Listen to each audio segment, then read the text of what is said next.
Hi guys, it's Mark from My Van Conversion, and I'm in my VW T6, which is fondly known as Jess the Wanderbus. You know, whenever you hire something out, and also when you're just living campervan life, then things do get broken. Well, hopefully it's never deliberate, but you know, things break for various reasons. Look, if you've got one of these things are terrible, and I'm going to show you how to get rid of it, how to replace it, that it doesn't cost much to do so, because these things will break. Like, the design of the switches is useless, so it's only a matter of time, and when they break on you, I'm going to show you how you can replace it. All you're going to need is 3 switches. Then let's get rid of this and let's figure out a better alternative, because we can do better than this. I've got to be honest, I can't stand it, but this is what came with the van, is these 2 things here. When it came back the other day, let me just show you. This button here was caved in, and that's the main light switch. So when you do that, the lights come on, and then you can do the water and you can do the internal cabinet lighting. You've also got battery meters and water level meters. Now, I've never used these meters. We've got the solar monitor and we've got the battery monitor around here. And these battery and solar monitors are things I put in. But even before I put these in, I never use these. I'd say a fault of this system is that the way it currently works is if you want to have the water pump on, you have to turn on the light first, which if you're stealth camping and you don't want the van to light up like a Christmas tree on the inside and you just want to turn on the tap, you have to turn on the lights, and when you turn on the lights, all the lights in the house come on. So that to me is just ridiculous, that you have to have the lights on to have the water tap on. The other criticism I have of this LED here, at night time, that's actually quite bright. I've done a temporary fix, but I'm not happy with it, and I'll show you why. This is going to break again, and I don't want it to break when someone's hired it out. I might just do away with this unit altogether and put something a lot simpler in that just allows us to do the lights, the water pump, and the internal cabinet lights. We've got the battery monitors elsewhere. These buttons are just a disaster waiting to happen anyway. So what I'm going to do is take this out, and then I'll show you what's actually going on with this unit and why I think it's such a terrible design and a waste of money. I'll show you the temporary fix I've done, because that might come in handy if you've got one of these and it's broken and you just want a temporary fix. In case you're wondering, that's a temperature gauge, by the way. Okay, so here we have the control unit. I'm just going to take this apart, and I'll show you the kind of fundamental design flaw with this in terms of the way the switches work, and I'll also show you a temporary fix. By temporary, I don't expect it to last, but it can get you out of trouble. So I'm just going to undo these 8 screws. Okay, so this has already been fixed once by me. So what we're looking at here is the fixed version. So if I just turn it over, we'll lift this off. So we see that these are the buttons. This back plate is literally just this piece of transparent plastic. There's the 3 actual switches, these micro switches, 1, 2, 3. When you press on a button, then the plastic flexes, and you can see that the way it works is that this leg here makes contact with the switch just below it. Over time, this joint here to the main switch has snapped, and I've glued it back together, so you can just see that bit of glue on here, but that's not going to hold. In fact, if I do that, you can see how flimsy this is. It didn't take any effort whatsoever to break this button away. So the way that they have designed all of the buttons is relying on the flexibility of plastic, and plastic, like metal, if you keep bending it forwards and backwards, will become weak and break, and it's just asking for trouble. So this has failed. You know, the temporary fix was to put some foam behind the button to try and support it and give it a bit of springiness, but it had already failed again on me after one day of use. So I can't hire this fan out with light switches and water pump switches that are fundamentally going to break at some point. So my task is to figure out how this works. I'm guessing that there's a lot going on here that's not that necessary. You know, this array here is to do the LED lights, so it can shine it through this display screen. This interfaces with the van, so there's a whole load of pins here, and so in the van we've got this block here, and my challenge, if you like, is to figure out what what all of these wires do, and see if I can wire up a simpler solution just using either momentum switches or state switches.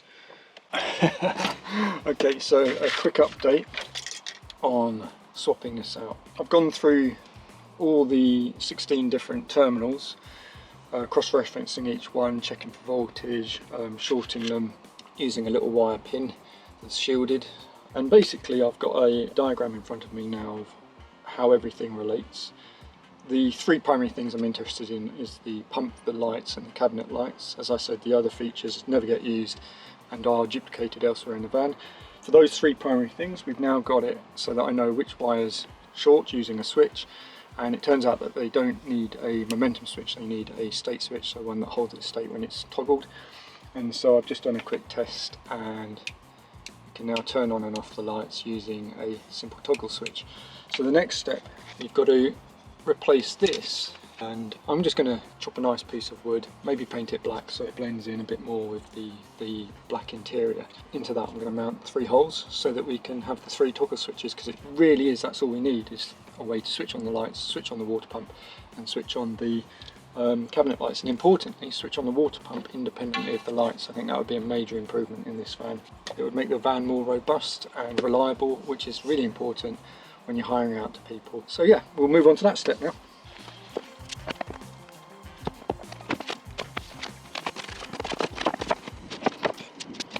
Okay, so that's quite lucky because we found this nice piece of MDF. Rather than breaking up a new piece, it's always nice to reuse. Now this one's already been spray painted black, and this is no nonsense matte black, which does a really good job. Let's see if we can cut a nice piece out of this that hasn't got any blemishes. It doesn't matter that it's already black, but because we're going to spray it black again, then it's actually to our advantage that it's already black, because it's effectively got a base coat on. But the most important thing first of all is to get our template cut out. And what I'm going to try and do is to try and make it so that we use this piece as the template, and then maybe we'll be lucky enough to fit this over the top.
Right, it's day 2. I did some more spraying this morning just to give it its 3rd coat. That was 2 hours ago. This stuff you can handle after about 40 minutes, so giving it a good few hours. So let's have a look at it, let's see how it's looking. So as you can see, it looks quite nice. It actually looks quite nice because this is matte, and obviously this is matte. And I think that's going to look lovely once the switches are in. Things to consider here. There's the cables that we're not using, still in the original block. We've just isolated out the different cables, the 6 cables that we need to provide the functionality. We've got this temperature gauge which used to sit up here, but as you can see, when they originally mounted it, we've got these 1, 2, 3 holes for the original screws. So luckily these screws will be long enough to go through here and into there, but what I'm not going to try and do is match up the exact screw positions. So if I just push everything inside for now, out the way. Right, we just want to check that we can get this over the top, hiding all of the holes. So there's cutouts here where this is the work of the people that actually built the van originally. So we've got to make sure that this will cover everything. So I'm trying to decide where the best place to screw will be, and it's not going to be the corners because this is where they've gone a bit excessive into the corners. So I think what I'll do is I'll put some double-sided tape on the back here, just so that we can offer it up, keep it in place and drill it straight through in one hit.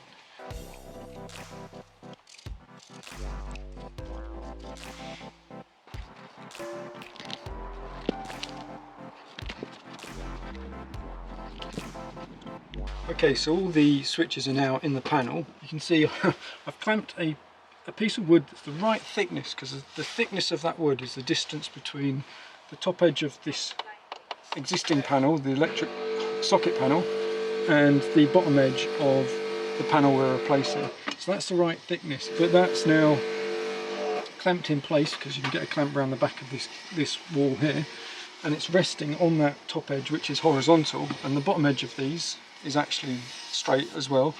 So by placing that on there, I know I'm going to be at the right height. So I've taken measurements of the bottom one from the edge here inwards, and then replicated that across, and that gives us my vertical. And I've put this, it's actually the main foot of the T-square clamped onto this horizontal piece of wood, so that when I bring this up here, I'm doing this with one-handed, but when I bring this up here and rest it against that edge, we are now at the right height, parallel to the socket below, and we're far enough over, and so we know that that's the position.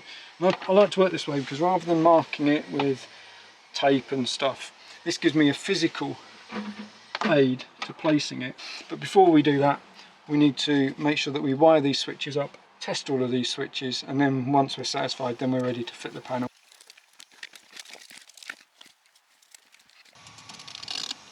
So this is purely to help us fit it. It isn't structural in any way.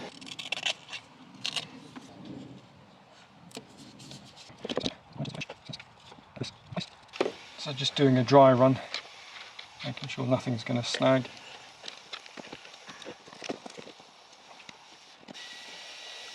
So that's looking good.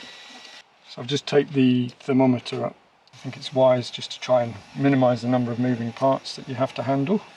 So we'll release this backing on the carpet, on the double-sided tape, and there's quite a nice void behind there, so there's plenty of space for these wires to go.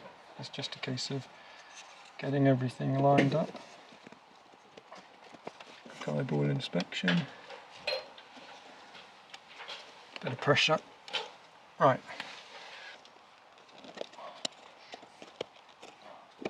A wooden drill bit, which is the width of the shaft of the screw, but not the actual teeth of the screw.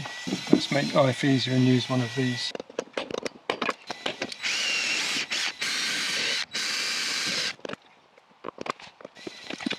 And because these are very fine screws,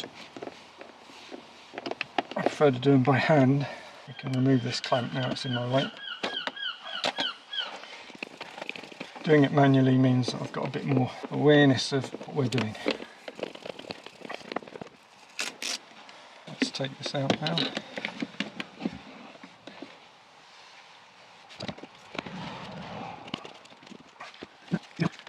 In place. We've got lights, we've got water, we've got cabinet lights. That is job done.